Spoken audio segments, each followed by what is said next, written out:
اللهم صل وسلم وبارك عليك يا حبيبي يا رسول الله. النهارده يا جماعه الفيديو اللي معانا اسمه فيديو الخير.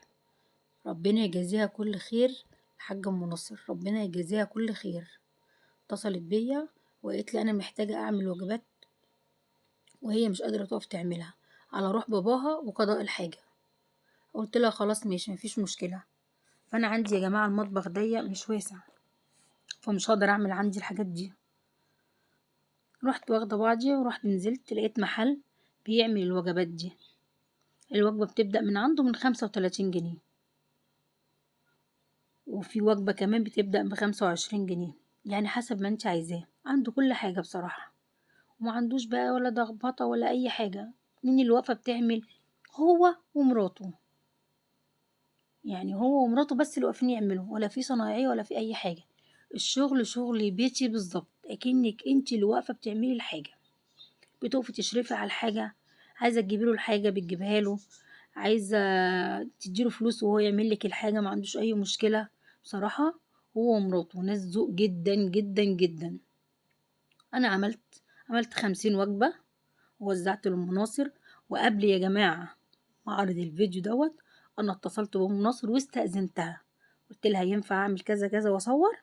قالت لي مفيش أي مشكلة. وأنا عملت لها وادعوا لأم ناصر وادعوا لباباها، وربنا يا رب يطعم كل ما بيطعم واحد غلبان. كل اللي بيطعم واحد غلبان ربنا يطعمه، ربنا يا رب يطعمه من طعام الجنة. أي واحد بيطعم واحد غلبان ربنا يطعمه من طعام الجنة. بجد ست ذوق أوي أوي أوي. يعني أنا مش عارفة أكفيها بصراحة الكلام ليها والله. بصوا الحاجة نضيفة ازاي والحاجة جميلة ازاي، شغل بيتي بالظبط. والحاجة كانت قرفتها جميلة وما شاء الله ما شاء الله بجد. الله يرحم باباها ويقعدوا في ميزان حسناتها يا رب. حد يا جماعة، لو حد عايز يا جماعة يعمل نفس الوصفات ونعمل أي حاجة، الرقم بتاعي موجود في لمحة، ورقمه هو محطوط. حاول احطهولكوا على الشاشة دلوقتي، معرفتش احطه على الشاشة احطهولكوا في صندوق الوصف. بجد ناس ذوق جدا، ناس ذوق جدا جدا.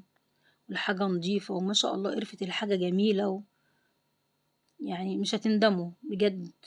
اللي هيفكر يعمل وجبات يطلعها لله مش هيندم. وبعد كده يا جماعة يعني المفروض اللي معاه يكب على اللي معهوش. يعني احنا لازم نحس ببعض. اديكوا شايفين العيشة غالية ازاي والمعيشة غالية، وربنا يكون في عون الناس بجد والله. يا ريت يا جماعة لو وصلتوا لهنا شيروا الفيديو على قد ما تقدروا، عشان كل واحد يعمل زي ام ناصر. ربنا يبارك لك يا ام ناصر يا رب، ويجعله في ميزان حسناتك.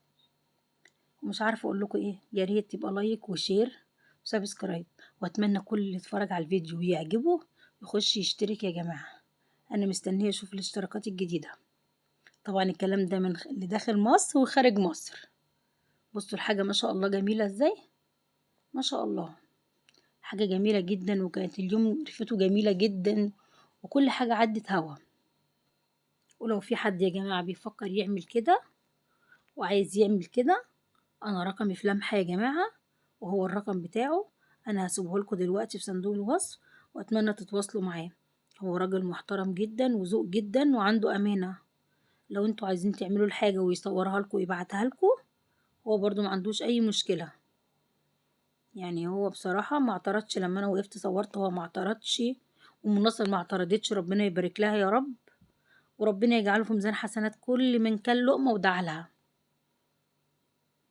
الخير يا جماعة، الخير.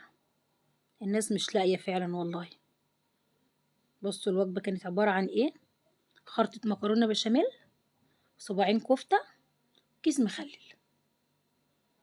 والخرطة مش صغيرة والله، الخرطة كبيرة مش صغيرة.